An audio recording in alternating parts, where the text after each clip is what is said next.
이라 그러나 내가 알지 못할 것이니라. 아멘. 네, 오늘은 처녀딸 바벨론의 어떤 멸망에 대해서 오늘 한번 살펴보려고 합니다. 47장, 이사야 47장은 사실 요한계시록 18장하고 거의 내용이 코마니처럼 그렇게 비슷하게 그렇게 돌아갑니다. 그래서 요한계시록 18장을 읽어보시면 이 지금 47장이 말하는 바벨론에 대한 이 멸망에 대한 이야기가 요한계시록 18장에도 나와 있다는 것을 알게 됩니다. 그리고 그 내용이 이제 패턴이 비슷하게 돌아갈 것이고 그 끝이 이제 불사지릅니다. 초계같이 불사지른다 하는 것이 우리가 읽지는 않았습니다만 이 47장 마지막 부분에 보면 그 심판이 불심판으로 끝나게 될 것이라는 것을 바벨론에 대해서 얘기하고 있습니다. 물론 요한계시록 18장도 똑같은 그런 증언을 하고 있습니다. 그래서 이사야 47장을 잘 읽어보시면 이것이 이제 역사적인 바벨론, 그러니까 그 구바벨론이 있고 신바벨론이 있으면 신바벨론의 역사, 그것도 이제 갈대아인이, 신바벨론은 갈대아인입니다. 갈대아에 있는 갈대아 사람들 이렇게 얘기하는데 그 갈대아인들이 세운 신바벨론 제국이 멸망할 것에 대해서 이야기를 하고 있고 그것은 또 요한계시록에 가서 그것이 세상의 종말을 관련한 그런 어떤 이야기로 또 함께 또 언급되고 있다는 것을 볼 때 오늘 47장의 말씀을 잘 읽어보시면 요한계시록이 말하는 그런 어떤 마지막 음녀가 타고 있는 그 제국이 바벨론 제국이 어떤 것이다 하는 것을 우리가 어림잡아 짐작을 할 수 있다 하는 것입니다. 그래서 오늘 이 이야기를 우리가 한번 살펴보도록 합니다. 첫 번째 이제 1절에서 5절까지의 말씀은 어떤 내용들을 다루고 있냐면 바벨론과 갈대아에 대한 어떤 보복과 멸망을 하고 그 멸망을 시키는 주체가 하나님이 그렇게 하신다. 하나님이 심판하신다 하는 내용들이 적혀져 있습니다. 특별히 1절을 제가 한번 읽어보겠습니다. 처녀딸 바벨론이여 내려와서 티끌에 앉으라. 딸 갈대아여 보좌가 없어졌으니 땅에 앉으라. 내가 다시는 곱고 아리답다 일컬음을 받지 못할 것이며 이렇게 되어 있습니다. 여기 보니까 이제 이 딸 갈대아여 딸 바벨론, 처녀딸 바벨론 이렇게 되어 있는데 이 처녀딸 바벨론이라고 왜 하나님께서 이스라엘에 대해서 예언을 할 때 이런 말씀을 주셨을까요? 한번 생각해 보신 적 있으신지 모르겠습니다만 우리가 요한계시록을 볼 때도 마찬가지고 48장 49장을 통해서 이사야 48장 49장을 통해서 이 이스라엘 백성들을 가르칠 때도 똑같이 이 딸이라고 그렇게 말하고 있거든요. 그 딸인데 한 딸은 멸망받아야 될 딸이고 한 딸은 또 하나님께서 살리시는 이 딸이다 이런 것을 얘기를 하고 있습니다. 여기 처녀딸이라고 그랬습니다. 처녀딸이라는 게 왜 처녀딸이라고 그랬지 한번 이렇게 생각을 해보면 이런 의미라고 이렇게 할 수 있습니다. 처녀딸이라는 말 자체가 순수하고 그 다음에 어떤 침입을 당하지 않은 어떤 그런 순수한 어떤 동정녀로서의 그런 어떤 신분을 얘기하는 것 같이 그렇게 보입니다. 그래서 현대인 성경은 뭐라고 얘기하냐면 현대인 성경은 이렇게 해석을 했습니다. 제가 한번 현대인 성경 1절을 한번 읽어보겠습니다. 여호와께서 말씀하신다. 처녀처럼 한 번도 당해보지 않은 바벨론아 이렇게 되어 있습니다. 그러니까 처녀처럼 한 번도 정복당해보지 않은 남자를 어떻게 했다 이런 그런 게 전혀 없었던 깨끗한 바벨론은 지금까지는 늘 득세하면서 세계를 제패하면서 그렇게 했지만 이제 하나님께서 심판하심으로 이제 그 왕좌에서 내려와야 되고 그렇게 되어야 된다 한다는 것입니다. 이게 어떤 분은 이렇게 얘기하더라고요. 공주에서 시녀로 이런 표현을 했는데 공주처럼 살던 그 바벨론이 이제 시녀처럼 이제 내려앉는 그런 이야기가 나와 있다 이렇게 말하는 것입니다. 여기 2절에 보면 맷돌을 가지고 가루를 갈고 이렇게 되어 있습니다. 맷돌을 가지고 가루를 간다는 뜻은 어떤 뜻입니까? 말 그대로 일을 한다는 뜻이죠. 일은 누가 하는 것이죠? 노예들, 종들, 특별히 어떤 노예들? 여자들. 그렇죠? 이런 사람들이 바로 이제 이 맷돌을 가지고 이 작업을 하는 것을 말하고 있습니다. 그래서 이런 가루를 가는 사람들이 있고 그다음에 노를 번다는 건 어떤 뜻일까요? 노를 가린다는 뜻은 어떤 뜻입니까?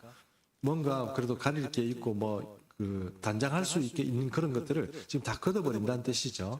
그러니까 노후를 얼굴을 다 드러내고 그런다는 의미입니다. 예전에 우리나라에 보면 이 어머니들이 어머니들이 이제 조금 양반의 교수들 어떻습니까? 다 뭐 쓰고 뭐 안에 들어가 있고 움직여도 뭐 그냥 걸어 다니지 않고 가마 타고 다니고 이러잖아요. 근데 이제 보통 일반적인 서민들은 어떻게 하냐면 이런 표현은 좀 그렇습니다만 뭐 아무 데서나 저도 이렇게 막 내놓고 저도 먹이고 막 이렇게 했단 말입니다. 그리고 일부러 그런 게 아니고 뭐 천이 모자란지 어떤지 모르지만 속옷을 안 입고 이러다 보니까 이게 저고리만 입고 이러면 막 이렇게 하면 어떻게 돼요? 다 보이죠. 그것처럼 이제 신분 자체가 어떻게 되는 겁니까? 공주에서 시녀로 뭐 치장하고 이런 그런 분위기가 아니고 완전히 이제 다 드러난 어떤 그런 부끄러운 그런 존재로서 이 시녀로 살아간다 하는 것을 너울을 벗는다 이렇게 됐습니다. 이제 신분이 다 드러난다는 의미가 되겠죠. 그 다음에 치마를 걷어 다리를 드러내고 강을 건너라. 이게 무슨 의미일까요? 이 바벨론 땅 우리가 이제 고대 바벨론도 마찬가지고 이스라엘 백성들이 이제 바벨론의 포로가 되어 가서 거기서 살아갈 때 보면 어떻게 살았냐면 주로 남자들은 어떤 일을 했는지 아시죠? 토목 일을 많이 했습니다. 토목. 뭐 농사도 짓고 토목 일도 많이 했는데 그러니까 강과 관련해 가지고 치수를 하다 보면 이 바벨론이라는 땅 그 성 자체가 이 물이 들어오고 나가고 이렇게 하는 그 어떤 그런 도시 위에 세워졌어요. 근데 이게 만약에 비가 올 때를 대비해서 강이 좀 비가 많이 올 때를 대비해서 미리 이렇게 바닥을 파놓거나 이렇게 안 해놓으면 어떻게 될까요? 홍수가 나죠. 그러니까 도시 자체가 물이 다 들어가 버리는 거예요. 그렇기 때문에 노예들은 주로 어떤 일을 많이 했냐면 담도 많이 샀고요. 그 다음에 강에 들어가서 그러니까 강이 유프라테스 강 아닙니까? 유프라테스 강, 티그리스 강이 만나는 그쪽 그 근처니까 어떤 일을 했냐면은 주로 이제 강둑 쌓고 파내고 뭐 이런 일을 많이 한 거예요. 그러다 보니까 이제 그 일은 보통 노예들이 많이 하는 거 아닙니까? 그러면 이제 보통 여자들 중에 노예들 중에 이제 치마를 걷고 이렇게 간다는 얘기는 어떻습니까? 이제는 지금까지는 좀 그런데 안 들어갔지만 이제는 다리를 드러내고 강에 들어가서 일을 해라 뭐 이런 의미로 지금 얘기를 하는 거죠. 신분이 천해지고 일도 막일도 이제 해야 된다 하는 그런 의미에서 이 바벨론 딸이라고 불러서 그런 일을 시킨다 이렇게 하는 것입니다. 말 그대로 바벨론이 이제 완전히 이제 주저앉는다 하는 그런 의미로 그렇게 말씀하고 있습니다. 그리고 47장 3절에 보면 내 속살이 드러나고 내 부끄러운 것이 보일 것이라 내가 보복하되 사람을 아끼지 아니하리라 이래 됐습니다. 이 말은 어떤 의미입니까? 이제 우리가 흔히 말하는 인권 이런 거 있잖아요.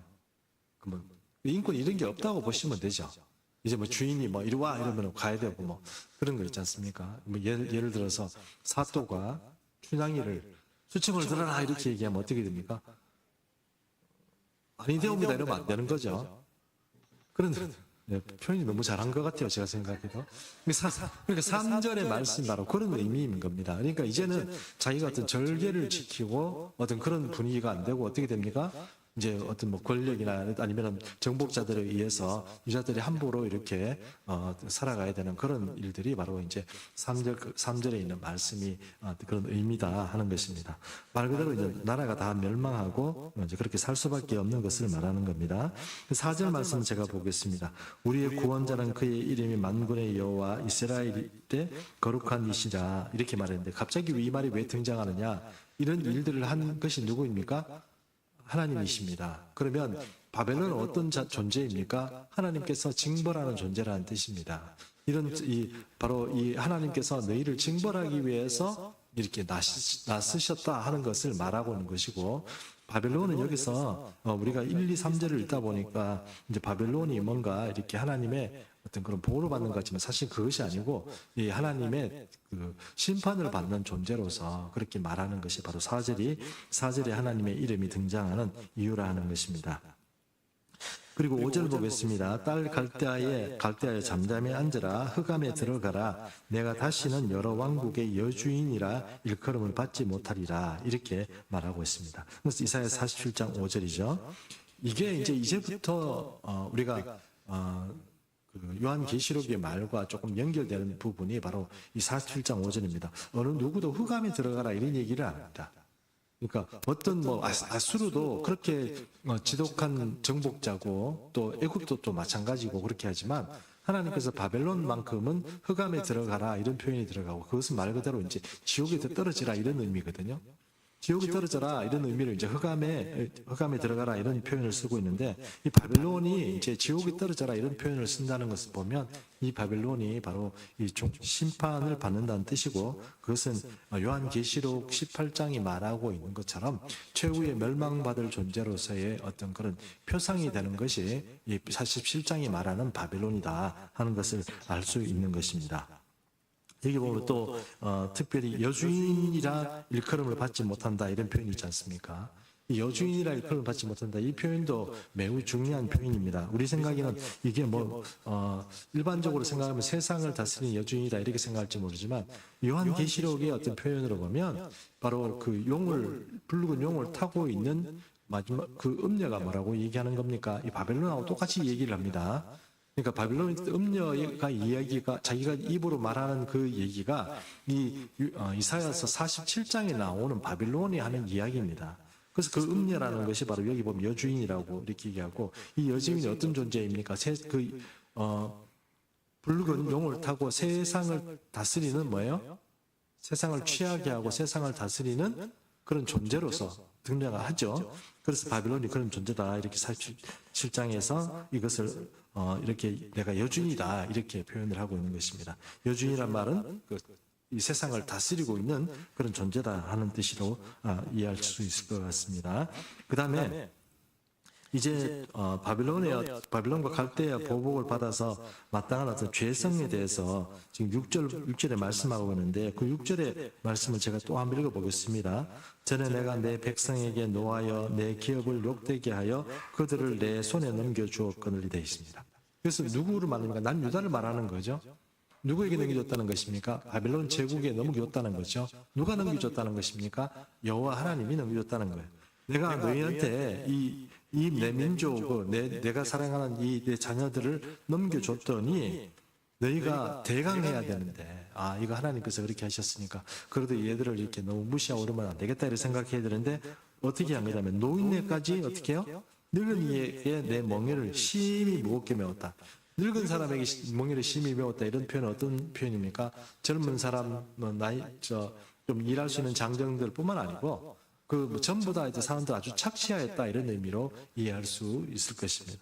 그러면 이 백성들을 하나님께서 이 교육 좀 시키려고 좀 맡겨놨더만 그걸로 그냥 완전히 그냥 착취를 시켜서 완전히 폐위 만들었다 그런 의미를 하는 것입니다. 하나님께서 내가 우리 교육의 목적상 맡긴 이 백성을 너희가 너무 착취해가지고 사람을 완전 폐인으로 만들었다 이런 의미에서 하나님께서 그것을 죄로 묻고 있는 겁니다. 그러면 이스라엘을 있잖아요. 우리가 생각할 때 지금 우리 주변에 이스라엘 사람들 별로 없잖아요. 유대인도 별로 없고요.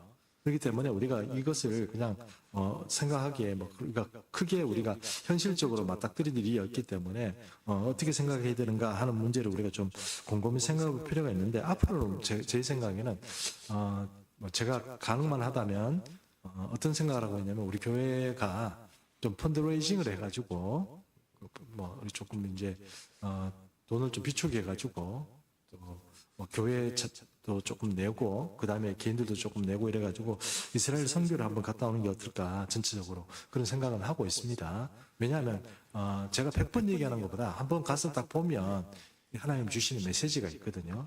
그래서 한번 그쪽으로 지금 생각하고 있는데 돈이 좀 비쌉니다. 한 100만 원 미만으로 갈 수 있는 데가 아니에요. 그래서 돈이 좀 많이 들기 때문에 좀 시간을 거쳐서 조금 모아서 한번 가도록 하겠습니다. 어쨌든 이스라엘 백성들을 함부로 알고 그 백성은 하나님의 첫사랑이거든요.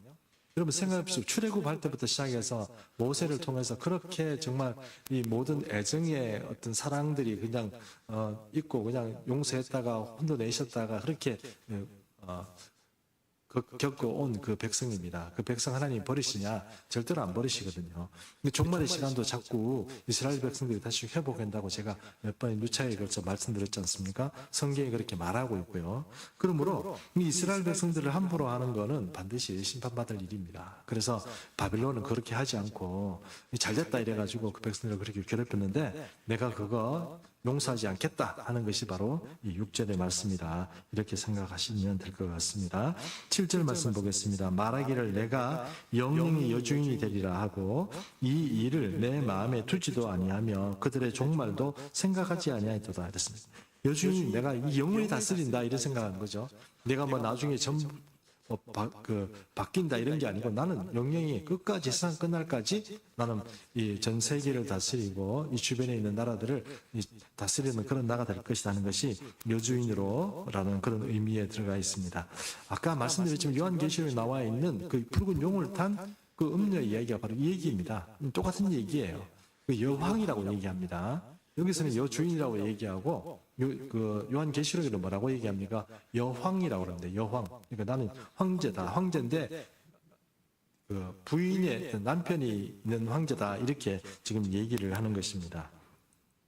이 47장에 나오는 바벨론의 이야기를 왜 역사적 바벨론 이야기로만 그치는 게 아니고 요한계시록과 연결하냐면 사도 요한이 이 47장에 나와 있는 내용을 순서하고 똑같이 이게 지금 바벨론에 대한 심판으로 연결하고 있다는 것이 첫 번째고 또 이 음녀 혹은 이 여왕이라고 말하는 사람 혹은 이 자기 그 여자 왕이라고 얘기하는 이 여자의 이 진술하는 게 이 멸망받아야 될 바벨론을 얘기하고 똑같은 겁니다. 그래서 47장이 우리가 한번 잘 읽어볼 필요가 있는 것이고 이게 왜 또 중요하냐면 하나님께서는 미리 말씀해 주시잖아요. 그러니까 이 선지서에 이 바벨론 멸망에 대해서 미리 이야기하고 있었는데 그것이 그 역사적 바벨론의 멸망뿐만 아니고 그것이 종말하고 어떻게 연결된다는 것을 미리 예언적으로 말씀해 주시는 것이 또한 47장입니다. 그래서 이제 8절 한번 보겠습니다. 그러므로 사치하고 평안히 지내며 마음에 이르기를 나뿐이라 나 외에는 다른 이가 없도다. 나는 과부로 지내지도 아니하며 자녀를 잃어버리는 일도 모르리라 하는 자여 너는 이제 들을지어다. 이렇게 나와 있습니다. 현대인 성경 제가 다시 한번 읽어보겠습니다. 47장 8절에 편안히 살면서 쾌락을 사랑하는 자여 들으라. 너는 너와 같은 신이 없다고 생각하며 과부가 되거나 자녀를 잃는 일이 없을 것이라고 말하고 있다. 이렇게 되어 있습니다. 여기서 우리가 일반적으로 생각하면 전쟁이 나서 남편들이 죽는다거나 아니면 자식들이 전쟁이 나서 죽는다거나 이런 일이 없을 거다. 이렇게 얘기를 하는데 이게 보면 현대인 성경은 이것을 분명히 이제 이렇게 옮겨왔죠. 너는 너와 같은 신이 없다고 생각한다. 이렇게 됐습니다. 바벨론이 어떤 존재라고 생각한다고요? 신적인 존재라고 생각한다고요. 우리가 일반적으로 바벨론이라는 그 자체의 국민들이나 그들이 가지고 있는 캐릭터가 이 신이라고 생각한다. 그런 의미라기보다는 여기서 말하는 것은 이 바벨론이 바로 신이라고 하는 거기에 자기들의 초점이 맞춰 있다는 거예요. 여기는 또 특별히 이 진술을 왜 중요하게 봐야 되느냐면 여기 보면 우리가 8절 말씀 다시 한번 읽어보겠습니다. 이 부분 한번 읽어보겠습니다. 사치하고 평안히 지내며 마음에 이르기를 나뿐이라 이렇게 얘기하죠. 나 외에는 다른 이가 없다 이렇게 되어 있잖아요. 그렇죠? 다른 이가 없다는 게 이게 현대인 성경에서 뭐라고 얘기했습니까? 다른 신이 없다고 그랬죠. 그럼 바벨론이 자기를 신이라고 생각하고 그 신은 나밖에 없는 신이다. 내가 신이다. 이렇게 얘기하는데 그 신이 다른 신은 없다고 얘기하는 건 누구를 말하는 거죠? 바벨론이 누구라는 의미입니까? 다른 신이 없어. 내가 신, 나만 신이야. 이렇게 얘기하는 게 누구라고 얘기하는 겁니까? 제가 자꾸 말씀드렸죠. 수요일 날도 말씀드리고 것처럼 알라 외에는 신이 없고 들으셨죠? 알라 외에는 신이 없고 무함마드는 그의 사도라고 얘기하는 그 종교입니다. 그러니까 바벨론이 그 종교하고 관련이 되어 있는 어떤 짐승과 같은 어떤 그런 집합제라는 것을 우리가 좀 이해할 필요가 있는 거죠. 그래서 그런 집합제로 움직여가는 존재가 아니고 이 음녀인데 그 음녀가 어떻게 얘기를 한다고요? 나 외에는 신이 없다고 얘기한다고요. 그 말입니다. 이해하셨죠? 예, 이거 그러니까 이슬람이 주장하는 이 말은 굉장히 중요합니다. 그러니까 우리가 생각하는 것보다 이상으로 중요한 게 알라 외에는 신이 없고 무하모드는 그의 사도다 이렇게 얘기하는 거. 이게 굉장히 중요한 이야기입니다. 그 얘기는 우리가 말하는 것처럼 우리가 일반적으로 생각하는 기독교적인 사고로는 하나님 여호와 외에는 신이 없고 예수님은 누구예요? 그의 독생자 아들이다. 우리의 구원자다. 이렇게 표현해야 되는 그 슬로건의 정반대 입장에 서 있는 게 뭐예요? 알라 외에는 신이 없고 무하메드는 그의 사도다고 얘기하는 거라 이 말입니다. 그러므로 여러분 우리가 이 요한계시록에 왜 지금 사라져버린 바빌론의 얘기 이사야 47장에 나오는 이야기가 요한계시록 18장에 왜 등장하겠습니까?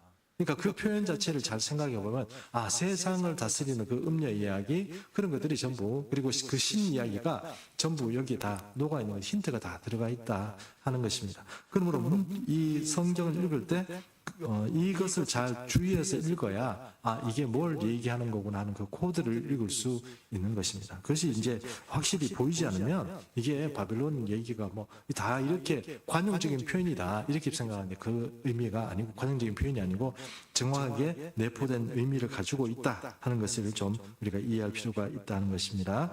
그리고 9절 말씀 보겠습니다. 한날에 갑자기 자녀를 잃으며 과부가 되는 이 두 가지 일이 내게 임할 것이라 내가 무수한 주술과 많은 주문을 빌릴지라도 이 일이 온전히 내게 임하리라. 바빌론이라는 제국 자체가 이 많은 순비자들을 내고 그러니까 그리스도인들의 피에 취한 그런 나라들이고 그런 나라들 가운데서 특별히 이제 주문을 외운다 이런 것은 이제 귀신적인 힘을 이용하거나 사탄적인 어떤 그런 힘들을 이용하는 그런 어떤 주문들이 발달된 곳이다 하는 것을 바로 이 구절을 통해서 말씀하고 있는 것입니다. 그래서 구절을 통해서 이렇게 대진해봐라 이렇게 지금 말씀하고 있는 것이죠. 그리고 여기 보면 한날에 자녀를 잃고 또 과부가 된다 이런 표현이 우리가 일반적으로 얘기하는 것처럼 전쟁이 나서 사람들 남자가 죽는다 이런 의미가 아닙니다. 그런 의미가 아니고 이 바빌론 음녀가 하는 그러니까 이 바빌론의 이 여왕이 하는 진술을 잘 들어보면 이게 고대 바빌론 제국에서 이렇게 발원된 그 신적인 어떤 설명이 있습니다. 바로 누구냐 하면은 이 바로 이제 세미라미스라고 하는 그런 어떤 여신의 얘기입니다. 여신의 얘기인데 그 여자가 신이냐? 사실은 여신은 아니죠. 신은 아닌데 어떻게 그 발원지 인류 종교학적으로 보면 그 바빌론 종교가 가지고 있는 출발점이 어떻게 됐냐면 이 남편이 이제 군대 나가서 죽습니다. 그러면 이 세미라미스라는 이 존재가 어떻게 합니까? 남편이 안 죽었다고 그러고 그 남편이 죽은 이 남편이 부활을 해서 누구에게 왔다고 얘기합니까? 자기 아들에게서 왔다 그러죠. 아들이 부활한 존재, 아버지의 그런 어떤 저거다 이렇게 이제 부활한 어떤 그 아버지다 이렇게 해가지고 누가 어떻게 결혼을 합니까? 아들하고 결혼하는 거죠. 그래서 이 말을 잘 생각해 보면 그게 사람이 나가서 죽는다는 의미가 아니고 어떤 의미입니까? 나는 과부 아니다. 그렇죠? 아들도 어떻게 해요? 아들을 잃는 그런 어떤 자식이 없는 사람 전제도 아니다. 이런 얘기가 그 말 자체가 바로 이 바빌론 음녀가 어떤 성격을 가지고 있는 신적 존재다 하는 것을 이미 얘기하고 있는 것입니다. 그래서 이 말을 잘 이제 이해를 해 보시면 이 여자가 그 영적인 어떤 출발이 바로 바벨론의 고시대 바벨론 세미라미스의 어떤 출발이다 이렇게 볼 수 있는 것입니다. 저번에도 한번 말씀드렸지만 이 스가랴서에 보면 이 어떤 항아리에 어떤 여자가 하나 들어가 있고 그 항아리가 이제 여러분 아시는 것처럼 시날 평야로 옮겨가게 됩니다. 이제 그 환상을 보게 되는 거죠. 스가랴가 이제 보았더니 하나님께서 이게 무슨 뜻인지 알겠냐 이렇게 물어보시죠. 그럼 잘 모르겠습니다. 그러니까 이 여자가 악이다. 세상의 근원적인 악이다. 이렇게 말하는 거죠. 근원적인 세상의 근원적인 악의 출발이 어디냐? 이 바벨탑에 있었던 이 바벨이고 그런 의미에서 이 마지막에 무너져야 될 것이 바로 바벨이다. 이렇게 하나님께서 정복할 마지막 그런 어떤 그 존재로서 바벨이 또 이 요한계시록 마지막 부분에 등장한다는 것입니다. 그런 의미에서 47장은 바로 요한계시록 18장과 연결된다. 이렇게 말할 수 있는 것입니다. 이사야 10장을 이제 47장 10절을 제가 다시 한번 읽어보겠습니다. 내가 내 악을 의지하고 스스로 이르기를 여러분 힘드시죠? 같이 읽습니다. 주무실 것 같아서 47장 10절 같이 읽습니다. 시작.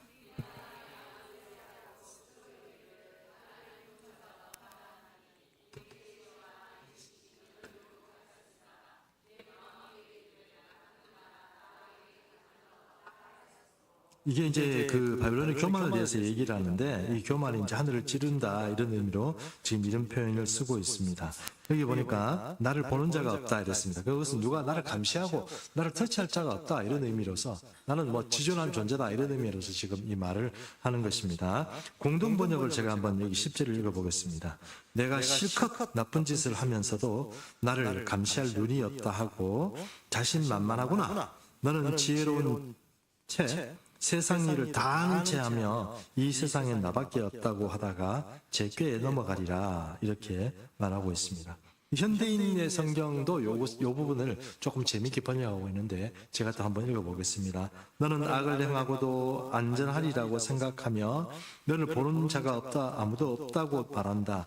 나는 신이며 나 외에는 아무도 없다고 말하니 내 지혜와 지식이 너를 잘못된 길로 인도하였도다, 이렇게 되어 있습니다. 여기도 분명히 현대인 성경은 어떻게 얘기합니까? 신이라고 얘기를 하는 것입니다. 이 바빌론 자체가 신이라고 믿고 하는 어떤 그런 의미, 이것은 어떤 면에서 하나님을 대적하는 그런 악한 존재로서의 신의 어떤 의미를 지금 여기서도 계속 얘기하고 있다는 것입니다.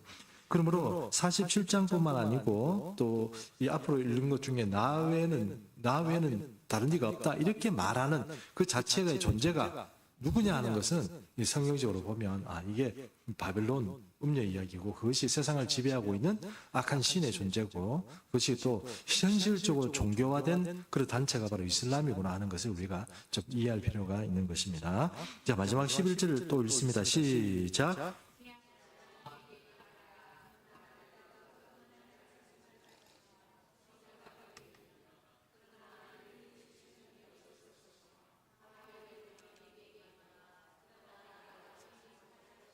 자, 재앙이 이제 임하는데, 이 이제 세 가지에 대해서 세 가지를 이야기하고 있습니다. 재앙이 오는데, 첫 번째는 재앙의 근원을 어디서 어떻게 해서 이게 망하게 되는지를 모른다는 거예요. 전혀 감 없이 있다가 망한다 하는 것이 바벨론 제국의 이야기입니다.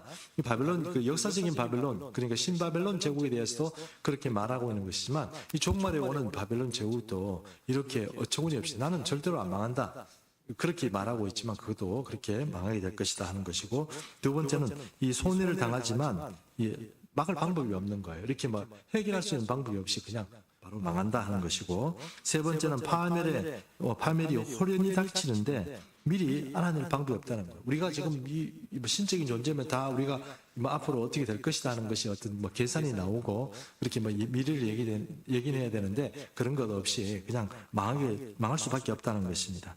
결국은 하나님께서 이런 일들을 추진하시고 하나님이 심판하심으로 인해서 이런 일이 바빌론에 임하였다는 것입니다. 이것은 첫 번째는 역사적 신바벨론에 대해서 얘기하는 것이고, 또 두 번째는 이 역사적 신바벨론과 맞지 않는 이런 진술들은 요한계시록 종말에 있는 것과 함께 연결된 그런 예언들의 말씀이다, 이렇게 말할 수 있습니다. 자, 이제 정리합니다. 정리하면 이 바벨론을 어떻게 해서 망하게 되느냐 하는 이야기는 우리가 오늘 본문에 읽지는 않았습니다. 결국은 다 타죽습니다. 맞죠? 다 타죽습니다. 그러니까 47장 마지막 부분을 읽어보시면 초계같이 타죽는다 이렇게 되어 있습니다. 그럼 요한계시록에서 말하는 우리가 이제 바빌론이 멸망하였다는 얘기는 어떻게 멸망합니까? 거기서 타죽습니다. 아시죠? 예, 거기서 타죽습니다. 타죽고 또 하나의 어떤 또 힌트가 어떤 게 있냐면, 이 신바벨론 제국에서 이 역사적 바벨론은 이 주변에 친구가 없습니다. 친구가 없습니다. 그런데 이사야 47장에는 친구가 있는 것처럼 얘기하지만, 사실은 그들과 상거래를 했던 많은 호사스럽고 이렇게 했던 그 상거래 이야기들이 요한계시록 18장에도 이렇게 18장 19장을 통해서 나와 있습니다. 결국은 그들이 이제 더 이상 이 바벨론과 거래를 할 수 없기 때문에 막 슬퍼한다, 그런 얘기가 요한계시록에 나와 있거든요. 이와 똑같이 그들을 도울 사람이 이 세상에는 없다 하는 이야기가 이 47장 마지막 부분에 이렇게 나와 있는 것입니다. 자, 이게 다 계속 반복된 얘기에서 이제 그만하겠습니다만, 결론적으로 얘기하면 이사야 47장에 나와 있는 얘기는 반드시 역사적 바벨론의 멸망뿐만 아니고 이 종말적으로 오는 이 바벨론의 제국, 그리고 그 음녀 이야기, 여황의 이야기, 그런 이야기들이 다 여기에 녹아 있는 예언이다. 예언의 말씀이다. 이렇게 말할 수 있고, 어떤 성경들은 그것을 노골적으로 신이다. 신이 대적하는 것이다. 이렇게 표현을 한 그런 성경도 있고, 그렇지 않고 점잖하게 그냥 본문이 말하고 있는 대로만 그렇게 표현하는 그런 성경도 있다는 것입니다. 그러나 우리가 볼 때는 이게 종말의 어떤 신적 존재로서 하나님을 대적하는 그런 존재로 등장하는 그런 바벨론이라 하는 점을 우리가 좀 생각해 볼 수 있다는 것입니다. 오늘 여기까지 하겠습니다. 기도하겠습니다. 살아계신 하나님 아버지, 오늘 8월 광복주의를